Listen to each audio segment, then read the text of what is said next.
नाटक सखाराम बाइंडर, नाटककार विजय तेंदुलकर, चरित्र सखाराम वाइंडर। आओ देखभाल लो ठीक से घर। इसी घर में रहना अब तुम्हें। घर भी मेरी ही तरह है। बाद में ची चपड़ मत करना। ठीक से देख लो, समझ में आए तो डालो पोटली नीचे, नहीं तो ऐसा ही निकल जाओ बाहर। ये राजा का महल नहीं, सखाराम बाइंडर का घर है। सखाराम बाइंडर तुम्हारे पहले वाले आदमी की तरह नहीं है। ये बात वह क्या है ये अलग से समझना पड़ेगा तुम्हें। सब घोड़े 12 टेके वाला हिसाब नहीं चलेगा यहाँ। दिमाग गर्म है अपना। गुस्सा आया तो मार मार के भोरता बना दूंगा। क्या समझी? मैं पटू। मुंह में गाली और बीड़ी हर वक्त मौजूद रहती है, सारा गांव कहता है। हालात बहुत अच्छी नहीं है, पर खाने को मिलेगा दोनों टाइम। 2 धोते शुरू में, फिर साल में 1, वो भी बढ़िया नहीं, मामूली। बाद में किटकिट नहीं सुनूंगा। घर में सब काम कायदे से और बिना भूल चुके करना पड़ेगा। निकम्मापन दिखाई नहीं कि घर से बाहर कोई रियायत नहीं। बाद में मियाँ बीवी की तरह रहें या न रहें, पर घर घर जैसा चाहिए मुझे। क्या समझी? घर के पीछे एक कुआं है, पखाना दूर है।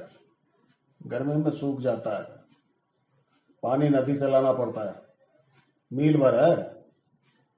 बरसात में इस तरफ बिच्छू निकलते हैं। बाहर बिना काम आना जाना मुझे पसंद नहीं। कोई आए तो सिर उठाकर बोलना नहीं। कोई गैर आदमी आए तो मुंह पर आंचल रखकर सिर्फ 2-1 जरूरी बात करना। मैं न रहूं तो किसी को घर में बुलाना नहीं। मैं भंगेरी, गजेरी, रंडीबाज चाहे जो हूं, बल्कि हूं भी। दारू पीता हूं, पर अपने घर में मेरी कदर होनी चाहिए। इस घर का मालिक हूं मैं। मेरा अदब मानकर चलना होगा। क्या समझी? सब बात कबूल है कि नहीं? कहना है? कुछ कहना हो तो बाहर का रास्ता ना पो चटपट। इस घर में कहना सिर्फ मेरा चलता है। दूसरों को उसके हिसाब से पलना होता है। क्या समझी? किसी बात पर क्यों नहीं सुनता मैं? और एक बात और, ब्याही औरत की तरह रहना पड़ेगा। बाकी अपने आप सुन जाओ।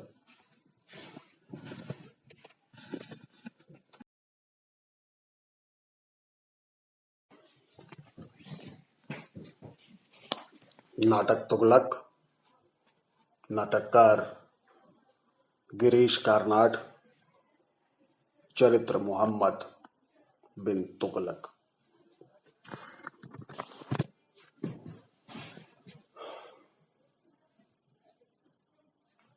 उमंगों भरी उम्र है,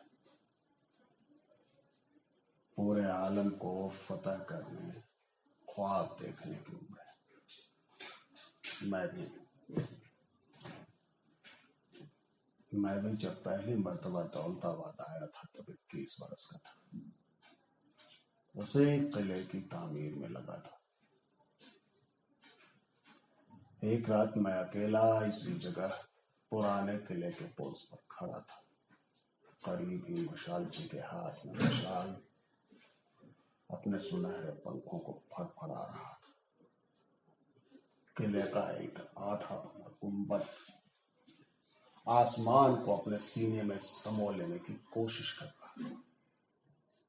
उसी वक्त यकायक कुछ हो गया। किसी ने जादू कर दिया। मैं, मशाल, आसमान, किला सब पिघल गए, एक हो गए। बाहर की तारीकी मेरी रगों में रच गई। चमकते तारों की टिमटिमाहट मेरी नफ्सों में धड़क रही थी। मैं मिट्टी बना हुआ था, सब्जा बना हुआ था, धुआं था, आसमां था। उसी वक्त दूर से किसी पहरेदार ने आवाज दी, होशियार। मैं होश में आ गया।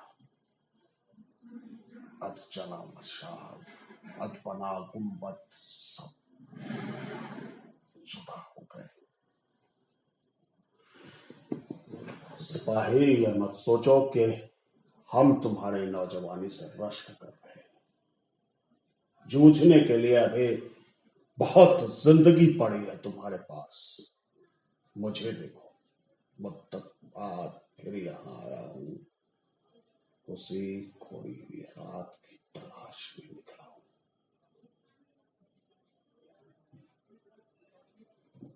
मुझे दौलताबाद आए 4 साल हो गए। इस अरसे में यहां आकर मैंने क्या देखा, क्या पाया? किले के बाहर भूत सा खड़ा यह बीहड़ जंगल, क्या सुना? जंगली सियारों की हूल, शहर के कुत्तों का शोर। 20 साल और गुजर जाएं तो उस वक्त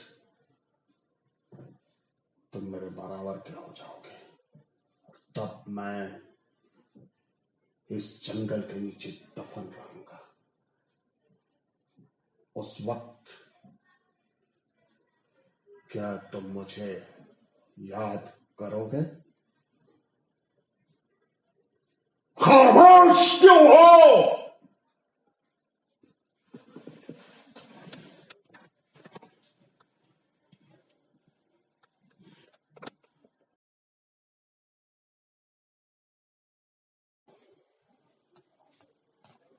कविता बनारस, कवि केदारनाथ सिंह।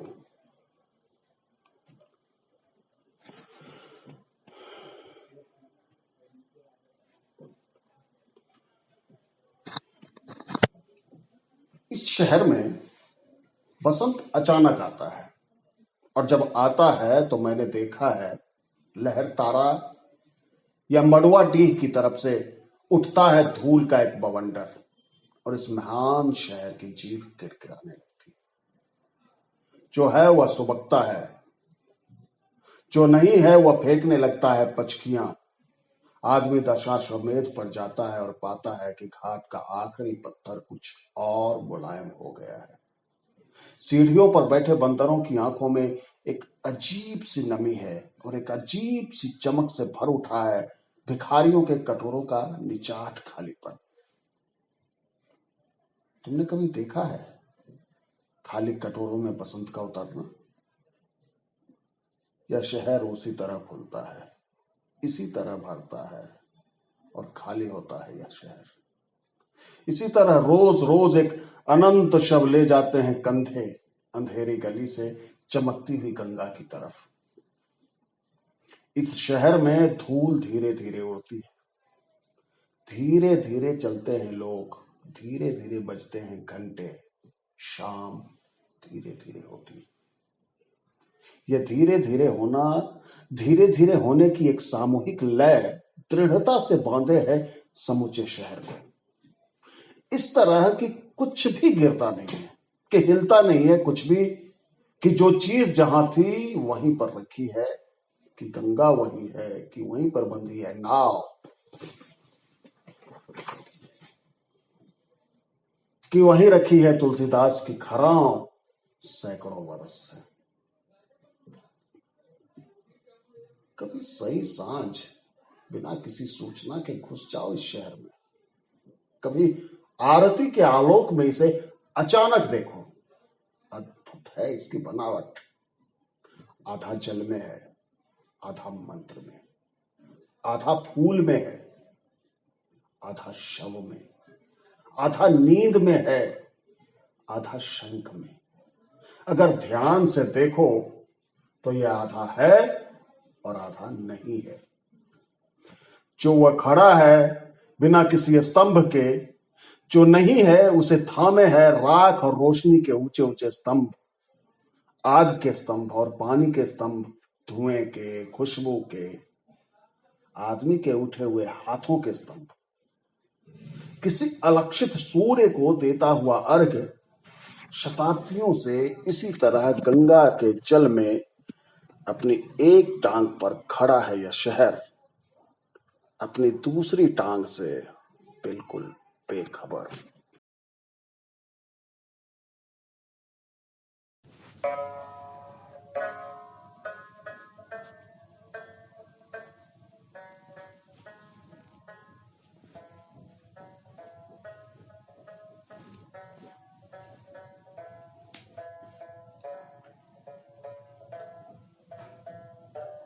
रबाब और सुरने की मीठी तान और शिवालय से आती घंटे की आवाज, हैरानी होती है ना। सैकड़ों सालों से हमने ये मिठास बना कर रखी है, हालांकि है बहुत मुश्किल, लेकिन फिर भी हम रहते हैं, क्योंकि नांदी मार्ग हमारी मिट्टी है, हमारा घर है। आप पूछ सकते हैं कि हमने ये मिठास कैसे बना कर रखी है, तो उसका जवाब है रिवायत, तौर तरीका। अपनी इसी रिवायत की वजह से हमने हजारों सालों से खुद को यहां बनाए रखा है। यहां मखदूम साहब की दरगाह भी है और खीर भवानी का मंदिर भी। हमने मंगोलों के हमले भी झेले और सिकंदर बुत शिकन के जुल्म भी, लेकिन हम यही डटे रहे, अपनी मिट्टी कभी नहीं छोड़ी। हम मलमासी हैं, बुहर, ये गुजर बसर के लिए बस छोटे मोटे काम करते हैं। हमारे अपने तौर तरीके हैं, अपना पहनावा है। मसलन हम ये फैरन पहनते हैं, सर को अपने ढक कर रखते हैं, बदन ढका रहे इसीलिए औरतों के कंधे पर हमेशा शाल रहती है। अब आप पूछेंगे कि इस रिवायत की शुरुआत कब हुई, तो मेरा जवाब है माफ कीजिए, मुझे नहीं मालूम। रिवायत, हमारे इस छोटे से गांव में तरह तरह के लोग रहते हैं, जैसे ये लीलावती। जी हाँ, खुद बेवा है लेकिन दूसरों की शादियां करवाती फिरती है। आसपास के 10 गांव में कौन कुंवारा है और किसकी बीवी चल बसी, सब पर नजर रखती है। हाँ, ये है गफ्फारा। पेट चाहे जितना भरा हो, हमेशा हाथ फैलाए रहता, खुदा के लिए, खुदा के लिए, चवन्नी अठन्नी। बस यही करता रहता है। और हाँ, ये है हम सबके चहीते राजगुरु रघु।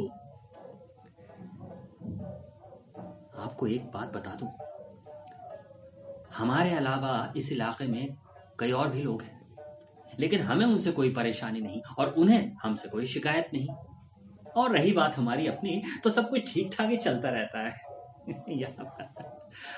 हाँ, हाँ, एक वक्त था जब इस बद्रीनाथ ने सोमनाथ से घोड़ा खरीदा और सोमनाथ ने बद्रीनाथ को घोड़े के बदले थमा दिया टट्टू। लेकिन वो बात आई गई हो गई, अब तो हर तरफ खुशहाली ही खुशहाली है। हम कश्मीरियों की जिंदगी में चाहे जैसा भी वक्त आए, मगर हम मखौल करना कभी नहीं छोड़ते। रीत, रिवायत, परंपरा, इन सब के बिना हमारी जिंदगी ऐसी होगी जैसे बिना पतवार की नाव, सुरने के बेसुरे मुकाम। रिवायत।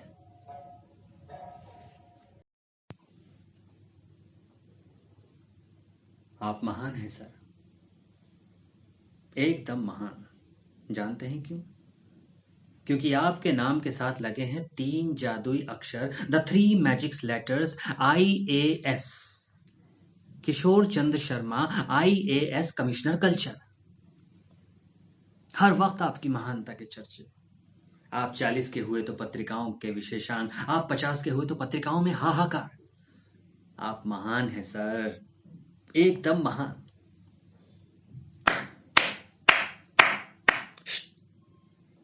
अरे कोई है? कोई है? बाहर निकालो इसको। कोई है? कोई नहीं है सर, कोई नहीं है। आई स्वेयर, कोई है ऐसा दूसरा आपके अतिरिक्त जिसे इतनी चिंता लगी हो कला और संस्कृति की? लगा दी है अपने पुरस्कारों की बरसात और बना दिया है कलाकारों को कुत्ता, पालतू कुत्ता। पुचकारने पर भी दुम हिलाता कुत्ता, ठोकर खाने पर भी दुम हिलाता कुत्ता, मालिक का कुत्ता अगर नहीं हाथ चढ़े तो आपके हम थिएटर वाले हैं, क्योंकि बहुत सख्त हड्डी के बने होते हैं हम हरामी थिएटर वाले हैं। बताऊं मैं क्यों नहीं मिलते हमारे जैसे लोगों को सरकारी स्पॉन्सरशिप? क्योंकि नहीं आता हमें आला अफसरों के तलवे चाटना। होती है, हरगिज होती है, आपको भी व्यथा और विरह, लेकिन सिर्फ कल्चर के कारण।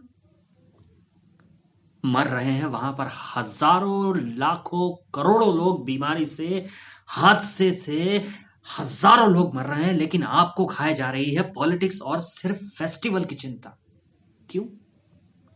क्योंकि नहीं रुक सकता पॉलिटिक्स और कल्चर लोगों की मृत्यु से। ए यू, इधर आओ। बेटा कलाकार हो? जी सर। वाह, राज्य के गौरव हो। कुछ गा लेते हो? जी। वाह, अरे राज्य के गौरव हो, कुछ बजा लेते हो? जी। अरे शर्मा जी, ये तो कुछ बजा भी लेता है। अच्छा थोड़ा नाच के दिखाओ। ठीक है ठीक है ठीक है। देखा शर्मा जी, मैंने कहता था ये कलाकार हमारे राज्य के गौरव हैं। अच्छा सुनो, वीडियो तो बनाना ही आता होगा तुम्हें? ठीक है ठीक है। ठीक है ठीक है। 1000 रुपये मिल जाएंगे तुम्हें, हाँ ठीक है। 1000 रुपये? तेरे बाप टीएस इलियट, जिसके नाम की तू माला जपता है ना, जानता है क्या बताया है उसने कवि और कविता के बुनियादी सरोकार? ब्यूटी नहीं, सिर्फ ब्यूटी नहीं, but the boredom, the horror and the glory. तुम मुक्त हो, आत्मा मुक्त हो।